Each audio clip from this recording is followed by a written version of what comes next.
জিনিসটা খেলাম 20 টাকা নিল আর মোমো নেবো এখন। লেপচা জগৎ ভিউ পয়েন্টের ঠিক উল্টো দিক থেকে, মানে পাইন ফরেস্টের ঠিক উল্টো দিক থেকে মোমো নিলাম, ভেজ মোমো 10 পিস 50 টাকা। ঠিক আছে, এই যে সাইজগুলো, ঠিক আছে। একটু চাটনি দিয়ে খেয়ে দেখি।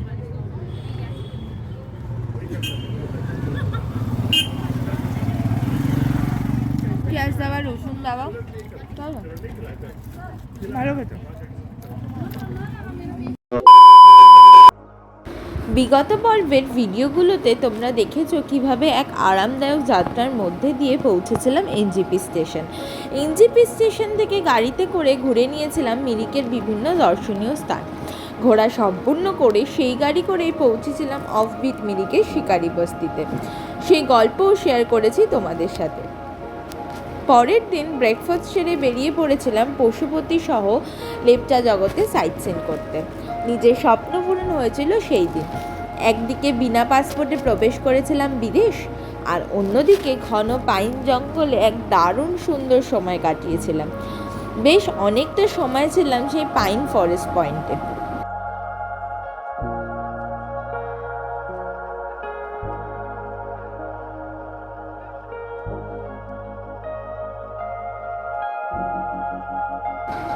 এছাড়াও শিকারি বস্তিতে আমরা এবারের হোমস্টে নিয়ে একটা আলাদা ভিডিও এনেছিলাম, যা নিয়ে ইউটিউব জুড়ে এক আলোড়ন সৃষ্টি হয়। খুব খারাপ অভিজ্ঞতা হয়েছিল এই হোমস্টেতে, যা নিয়ে পুঙ্খানুপুঙ্খভাবে ভিডিওতে বলেছি আর দেখিয়েছি। নিজেদের গাফিলতি লোকানোর জন্য হোমস্টের ওনারের এবং হোস্টরা মিলে নানা রকম হাস্যকর যুক্তি তুলে ধরে চ্যানেলের কমেন্ট সেকশনে। অনেককে দিয়ে কমেন্টও করান ভালো ভালো কথা উল্লেখ করে। বহুদিন ধরেই এই প্ল্যাটফর্মে আছি। সব সময় আমি ভালোকে ভালো আর খারাপকে খারাপ বলেই এসেছি, আর ভবিষ্যতে তাই করব। যেহেতু ওই হোমস্টে আমি কাউকে রেকমেন্ড করব না, তাই সবাইকে অনুরোধ, আমার ভিডিও দেখার পরে যদি কারোর যাওয়ার ইচ্ছে হয় তবে সোশ্যাল মিডিয়ার সাহায্য নিয়ে এই হোমস্টের ওনারদের সাথে যোগাযোগ করতে পারেন। আমি খুব খুশি হব যদি এর পর থেকে ওনাদের সার্ভিস অথবা ব্যবহার এই দুয়ের উন্নতি হয় তা দেখে। চলো এবার শুরু করি আজকের গল্প। এই হোমস্টে থেকে চেক আউট করে রওনা দেব এনজিপির উদ্দেশ্যে। পথে দেখে নেব আবারও বিভিন্ন দর্শনীয় স্থান, যেগুলো মূলত কার্শিয়াংয়ের মধ্যেই পড়ে। আচ্ছা, এই প্রসঙ্গে জানিয়ে রাখি, যতটাই খারাপ অভিজ্ঞতা হয়েছিল হোমস্টে নিয়ে, ততটাই ভালো অভিজ্ঞতা হয়েছে আমাদের ঘোরা বেড়ানো নিয়ে। আমাদের সারথি ভাই সত্যি খুব ভালো ছিলেন, আর ওনার ব্যবহারও খুব ভালো। কারোর দরকার হলে আমায় কমেন্ট করবে, আমি ওনার নাম্বার দিয়ে দেবো।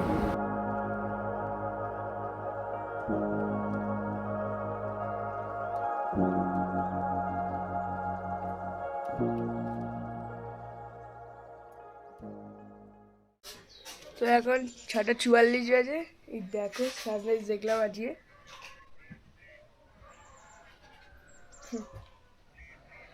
দারুণ লাগবে।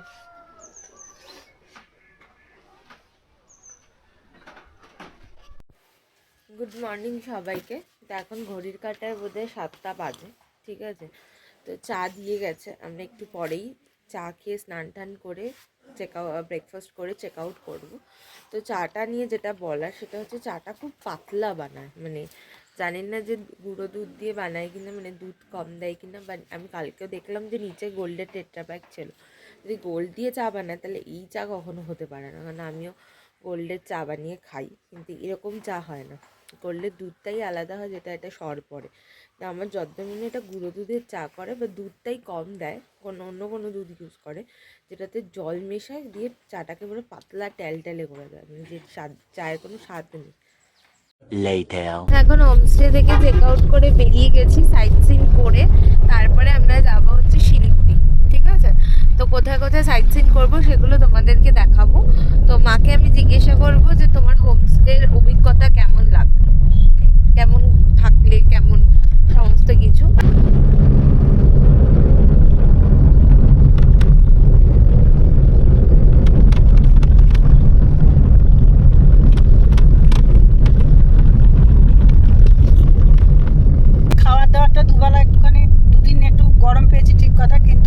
ব্রেকফাস্টের কালকের থেকে আজকের খাবারটা অতীব জঘন্য।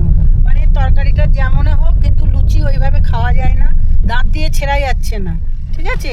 আর চা এ তো বলার মতন না, যাই হোক পকোড়াও দুদিন একই রকম দিল, কোনো নেই, চেঞ্জ নেই। তো এইগুলো মানে আমার অভিজ্ঞতাটা ঠিক ভালো লাগেনি হোমস্টেতে। আমার প্রথম অভিজ্ঞতায় আমি খুব একটা খুশি নই হোমস্টে সম্বন্ধে। হ্যাঁ, তাই যেটা মা বললো সেটা ঠিকই, এমিনিটিস সবই রয়েছে কিন্তু ব্যবহারটা বিশেষ ভালো না। আর খাবার দাবার কি এক এক দিন মানে আইটেনারিতে যেরকম থাকে যে এক এক দিন এক একটা দেবে, সেটা দেয়নি। দুদিনই একই রকম খাবার দিয়েছে, সেটা ব্রেকফাস্ট বলো স্ন্যাক্স বলো। শুধু দুপুরের খাবার আর রাতের খাবারটা গরম গরম পেয়েছি, বাট তাও চিকেন আর ডিমটা ভালো, ঠিক আছে। ডালটা ভালো না, ঠিক আছে। একদিন ডালটা খুবই পাতলা আর একদিন ডালটা হচ্ছে ভাতের মার মেশানো, ঠিক আছে। তো অভিজ্ঞতা যদি থাকার অভিজ্ঞতা বলো তাহলে আমি বলবো যে তোমরা এটাকে হোটেল হিসেবেই আসবে, হোমস্টে ভেবে আসাটা মানে আসলে পরে আশাহতই হবে, ঠিক আছে। যদি তোমরা হোটেল হিসেবে আসো যে হ্যাঁ আমি আসবো ঘুরবো শুধু থাকার জন্য আর প্রকৃতি দেখার জন্য, তাহলে ঠিক আছে যে আমার খাওয়া দাওয়া ব্যবহারের ব্যাপারে অত বেশি মতলব নেই, আমি শুধুমাত্র থাকবো প্রকৃতি দেখবো ঘুরবো সাইট সিন করবো, তাহলে তার জন্য ঠিক আছে। কিন্তু যদি ভাবো যে না আমি একটা বাড়ি ফিল পাবো, আমি সেখানে থাকবো, সেইটা তোমরা পাবে না, সেটা আমি তোমাদেরকে অনেস্টলি বলবো। কার্শিয়াং ঢুকে গেছি, ঠিক আছে। আজকে মেনলি কার্শিয়াংয়ের সাইট সিনগুলো করবো। তো এখন একটু দাঁড়িয়েছি, একটু একটা দোকানে একটু চা খাবো, কফি খাবো, ঠিক আছে। আর একটু টয়লেটেও যাওয়া ছিল, তো এখানকার দোকানগুলোর সাথে থাকতে তো এখানে একটুখানি বসতেই হয়, তো সেই কারণে একটু কফি খাবো, খেয়ে তারপর যাবো। দেখো কফিটা দিয়েছে গরম গরম, কাপটাও বেশ সুন্দর দেখতে, কফিটাও খুব সুন্দর করে দিয়েছে, ঠিক আছে। খেয়ে বলছি বেশ ভালো, সুন্দর বানিয়েছে, ঠিক আছে। কফিটাও বেশ সুন্দর দিয়েছে, ঠিক আছে। 40 টাকা নিল, ভালো আছে। এখন আমি কফি টফি খেয়ে উঠে গেছি। ফার্স্ট পয়েন্ট ওই দোকানটা থেকে মানে আধা ঘন্টা লাগবে, ওই ধরে নাও 6-7 কিলোমিটার হবে, ঠিক আছে। রাস্তা খুব ভালো, ঠাকুর খেতে খেতে যা খেয়েছি হজম করতে করতে যাচ্ছি, ঠিক আছে। তো গিয়ে তোমাদেরকে দেখাচ্ছি ফার্স্ট পয়েন্ট কোথায় যাচ্ছি। প্রথম স্পটে চলে এসেছে, এটা হচ্ছে চিমনি গার্ডেন, ঠিক আছে। এটা ব্রিটিশদের আমলে তৈরি করা, এটা তো এটা ঢুকতে 20 টাকা করে টিকিট লাগবে, ঠিক আছে। তো চলো এখন ঢুকি। কার্শিয়াং থেকে 8 কিলোমিটার দূরে অবস্থিত হিমালয়ের একটি ঘুমন্ত গ্রাম হলো চিমনি। এই নামকরণ হয়েছে 23 ফুট উঁচু 100 বছরের পুরনো একটি চিমনির নাম অনুসারে, যা প্রথম বিশ্বযুদ্ধের সময় নির্মিত হয়েছিল এবং ব্রিটিশ অফিসাররা ব্যবহার করতেন। এই কিন্তু একটা ভিউ পয়েন্ট আছে, সেটাতে পরে যাচ্ছি। আগে ওই দিকটা ঘুরে নিই, আই লাভ চিমনি লেখা আছে, ওই দিকটা ঘুরে তারপরে ওই দিকে যাবো। চিমনির পাশে একটি ভিউ পয়েন্ট আছে যেখানে আপনি রোদঝল দিনে সান্দাকফু দেখতে পারেন। পুরনো হাওয়া সত্ত্বেও বন বিভাগে এটিকে চিমনি হেরিটেজ গার্ডেন হিসেবে তার আসল গৌরবকে পুনরুত্থান করেছেন। সব দিক থেকেই মনোমুগ্ধকর। চিমনি প্রকৃতি প্রেমীদের স্বর্গরাজ্য। এই চিমনি গ্রাম এমন অনেক ভিউ পয়েন্ট দিয়ে সমৃদ্ধ যেখান থেকে আপনি কাঞ্চনজঙ্ঘা শৃঙ্গের অসাধারণ দৃশ্য উপভোগ করতে পারেন।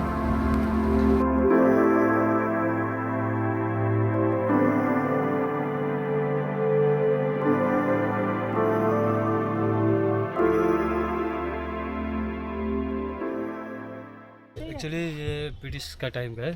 एक्चुअली ये सिग्नल के लिए होता है। यहाँ पे ये अभी ये बंद कर दिया है, नीचे आग जला के दूसरी जगह से ऊपर से धुआं निकलता है, वो सब दिखता है, इसलिए ये सिग्नल के लिए बनाया हुआ है पहले ब्रिटिश के टाइम में।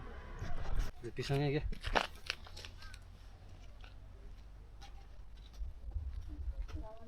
क्या दरखास्त है जो आई रात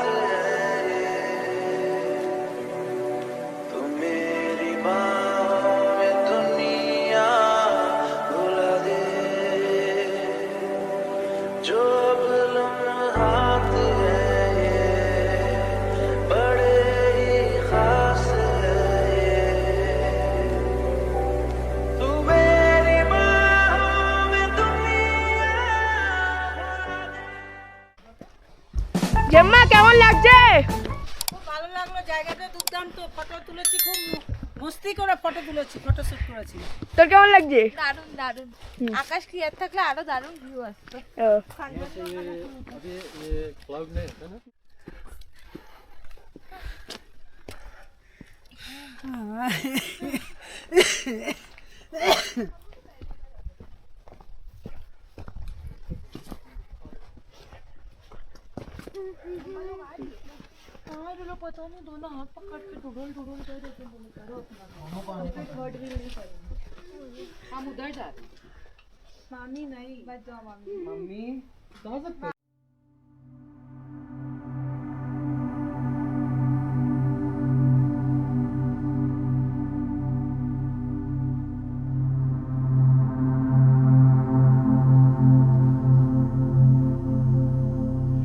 দারুণ সুন্দর জায়গা।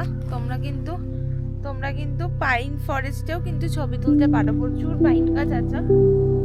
এই সমস্ত পাইন গাছের সামনে দাঁড়িয়েও কিন্তু তোমরা ছবি তুলতে পারো।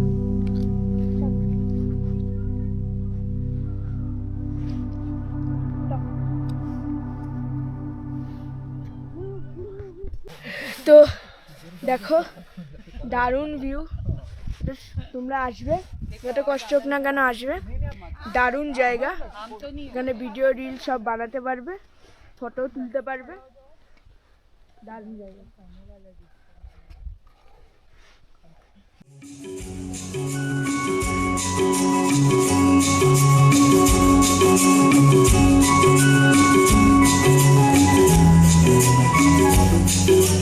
हम दोनों तो प्रेमी दुनिया छोड़ चले, जीवन की हम सारी रस्में तो चले। ए बाबू कहाँ जाइबो रे? এরপর যাচ্ছে হচ্ছে কার্শিয়াংয়ের খুব পপুলার একটা জায়গা, সেটা হচ্ছে ডাউহিল হন্টেড প্লেস যেটা রয়েছে, যে চার্চটা, সেই চার্চটাতে এখন যাব। ওখানে তোমরা মোটামুটি সবাই জানো যে 4টের পরে আর কেউ যায় না, যেহেতু ওই মানে চার্চের পিছনে একটা হিস্ট্রি রয়েছে। হিস্ট্রিটা হচ্ছে যে ওখানে নাকি শোনা যায় যে বিকেল 5টার পর, মানে সূর্যাস্তের পর কেউ আর কি একটা কাটা মুন্ডু নিয়ে ঘুরে বেড়ায়, ঠিক আছে? তো সেই কারণে 5টার পরে ওখানে আর যেতে দেওয়া হয় না। তো চার্চটা পুরোটাই বন্ধ থাকে, জাস্ট চার্চের বাইরে থেকে তোমরা দেখে চলে আসতে পারো।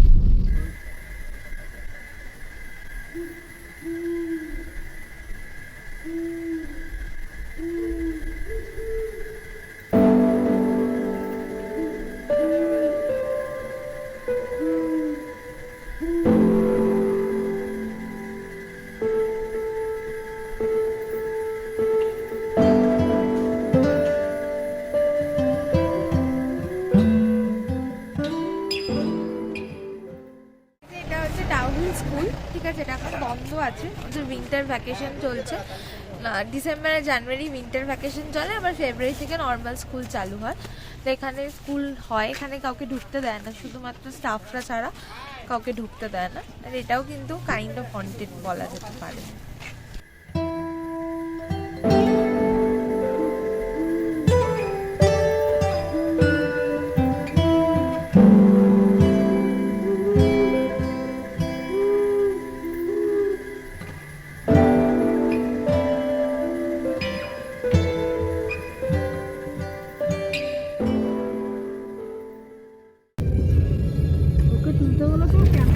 এই দেখো এখানে আছে ভিক্টোরিয়া বয়েজ স্কুল, যেটা ট্যুরিস্টদের জন্য অ্যালাউ নয়, সেখানে লেখাই আছে।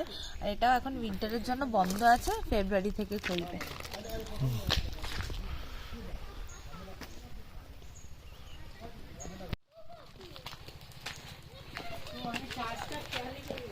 আচ্ছা, এই হচ্ছে সেই পরিত্যক্ত চার্চ, হন্টেড চার্চ, ঠিক আছে? তো এই দেখো, এটা তালা বন্ধ, আর জানোই 5টার পর এখানে কেউ, ঠিক আছে? এটা পোড়া পোড়া গন্ধ বেরোচ্ছে, ঠিক আছে? তো যাই হোক, এখানে ছবি টবি তুলে চলে যেতে পারবে, এর ভেতরে আর ঢুকতে দেয় না।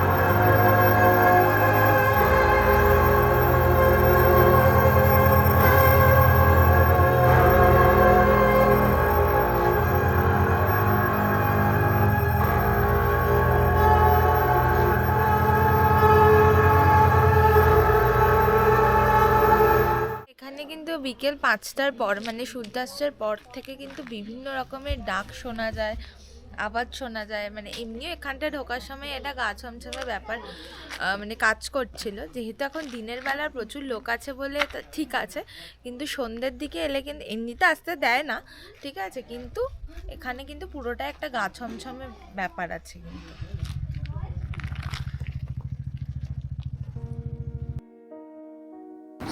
ডাউহিলে বন অফিসের কাছে একটি জায়গা আছে যা ডেথ রোড নামে পরিচিত এবং দার্জিলিংয়ের সবচেয়ে ভুতুড়ে জায়গা বলে জানা যায়।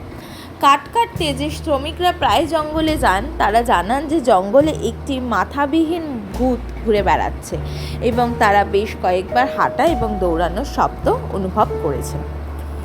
ডাউহিলের জঙ্গলে ভূতের অনুসরণ এবং নজর রাখার অনেক ঘটনা ঘটেছে।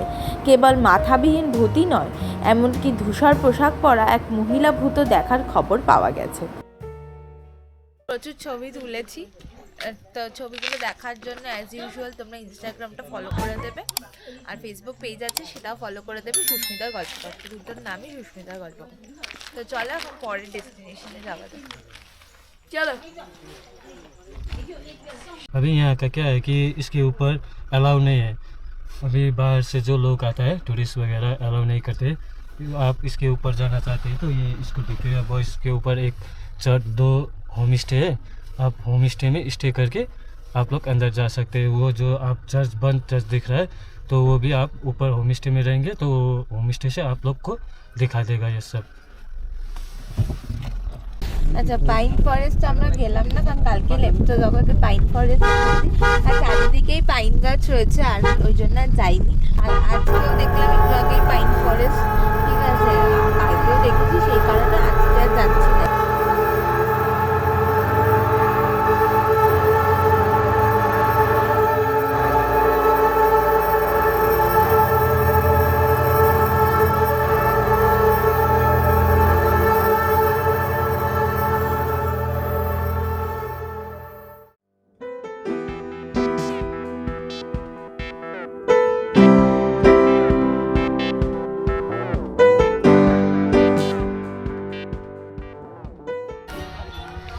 তো এই যে হনুমান টকের যে হনুমান স্ট্যাচুটা, সেটা এই যে শ্রী অনিত কুমার থাপা অনারেবল চেয়ারম্যান এটা ইনি প্রতিষ্ঠা করেছেন। ঠিক আছে, এখানে হনুমান টকের এখানে একটা বজরংবলীজির মন্দির আছে। তোমরা চাইলে 10-20 টাকা দিয়ে তোমাদের সামর্থ্য মতন প্রণামী দিয়ে তোমরা টিকা প্রসাদ নিতে পারো। আর এই হনুমান টক থেকে আই লাভ কার্শিয়াং থেকে কিন্তু পুরো কার্শিয়াং শহরটা সুন্দর করে দেখা যাচ্ছে।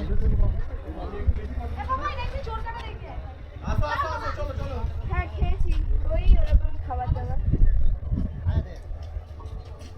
ভালো লাগে।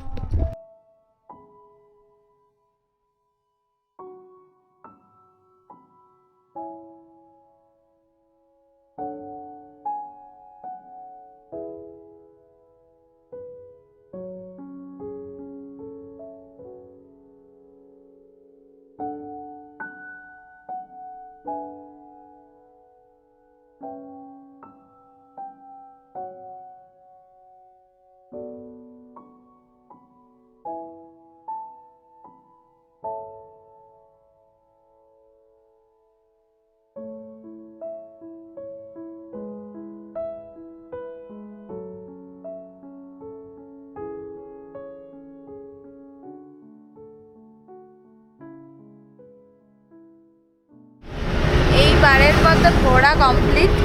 এখন যাচ্ছি শিলিগুড়ি, ঠিক আছে। শিলিগুড়িতে আজকের দিনটা স্টে করবো, যে কালকে সকালবেলা শতাব্দী আছে এনজেপি থেকে, তো সেই কারণে এখন যাচ্ছি শিলিগুড়ি। গাড়িটা খুব হিট হয়ে গেছে, তো সেই কারণে ড্রাইভার দাদা বললে একটুখানি ওয়েট করতে। তো ওয়েট করার জন্য আমরা একটুখানি দুপুরবেলা হালকা পাতলা একটু মোমো টোমো খাবো, মোমো চা এগুলো খাবো, তো অর্ডার করেছি, আসুন তারপরে। এখান থেকেও কিন্তু এই হোটেলটা থেকেও কিন্তু খুব সুন্দর ভিউ পাবে তোমরা, ঠিক আছে। খুব সুন্দর পাহাড় দেখা যাচ্ছে, আর পাহাড়ের গোড়ায় গোড়ায় চা বাগান। চা বাগান না পাইন গাছ ঠিক বোঝা যাচ্ছে না দূর থেকে, পাইন গাছই লাগছে, চা বাগান নয় পাইন গাছ। ম্যাগি নিয়েছি, ঠিক আছে, আমরা মোমো খেতে ম্যাগি নিয়েছি। তো এখানে পেঁয়াজ দিয়েছে, গাজর দিয়েছে, ঠিক আছে, লঙ্কা দিয়েছে, ঠিক আছে, আর পরিমাণটা খুব কম। খেয়ে দেখো।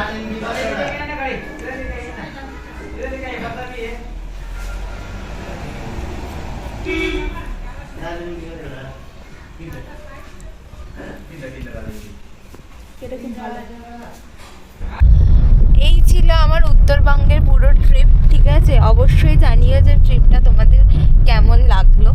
অনেক নতুন নতুন জায়গা তোমাদেরকে দেখালাম।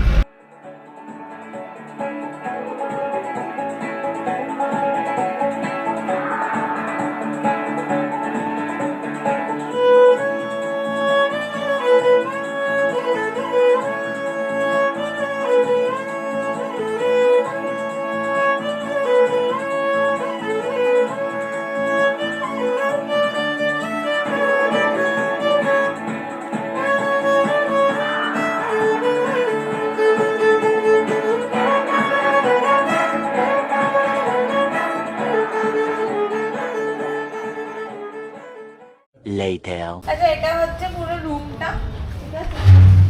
এটা হচ্ছে রুমটা। এই হচ্ছে টিভি আছে এখানে একটা, এই একটা টেবিল আছে, ছোট্ট চেয়ার আছে টু, এই একটা কেবিনের মতন রয়েছে, ক্যাবিনেট মতন রয়েছে। এখানে হ্যাঙ্গার দেওয়া আছে, জামা কাপড় রাখতে পারো। এখানে একটা ছোট্ট বেড টেবিলের মতন দেওয়া আছে। এটা বেড আছে, কম্বল দিয়েছে, টাওয়াল দিয়েছে, একটা ইন্টারকম আছে, ঠিক আছে। এখানে বাথরুম, ঠিক আছে। বাথরুম এটা হচ্ছে গিজারের সুইচ, গিজার আছে, এই বেসিন আছে, ঠিক আছে। একটা ওয়েস্টার্ন সাইড টয়লেট, আর এইখানে একটা টেবিল আছে, এখানে গ্লাস দিয়েছে, আর এখানে হচ্ছে তোমার একটা আয়না আছে, ব্যাস। আজকে তো বিশেষ কিছু দেখার নেই। হোটেলে চেক আউট করে, চেক ইন করে এখন বেরিয়েছে একটুখানি সন্ধ্যাবেলা তেলে ভাজা নেবো, ঠিক আছে। হোটেলে গিয়ে একটু মুড়ি, চানাচুর আর তেলে ভাজা খাবো। এই দেখো গরম গরম তেলে ভাজা ভাজছে, তেলে ভাজা নেবো, দেখি হোটেলে গিয়ে খাবো।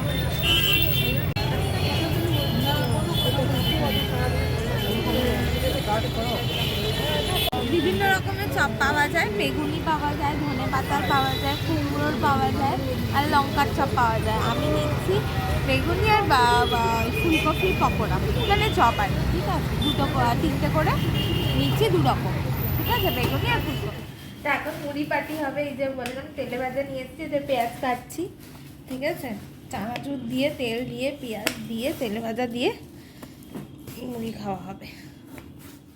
বাড়িতে কিন্তু আমি মুড়ি খাই না, কিন্তু এখানে যেহেতু সবাই মিলে এসেছি, এইভাবে তোমায় মুড়ি নিয়ে, চানাচুর নিয়ে, পেঁয়াজ নিয়ে, যে তেলে ভাজা বেগুনি নিয়ে কিন্তু খেতে কিন্তু ভালোই লাগছে।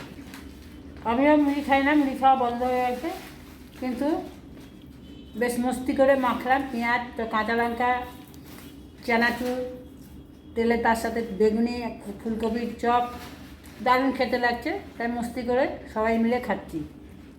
তো রাত্রিবেলা এখানে বিরিয়ানি পার্টি হবে। এখানে সুইগি করা যায় শিলিগুড়িতে, তো সেই কারণে আমরা সুইগি করে নিয়েছি। তো বিরিয়ানি ডেলিভারি করে দিয়ে গেছে, একটু পরে বিরিয়ানি খাবো।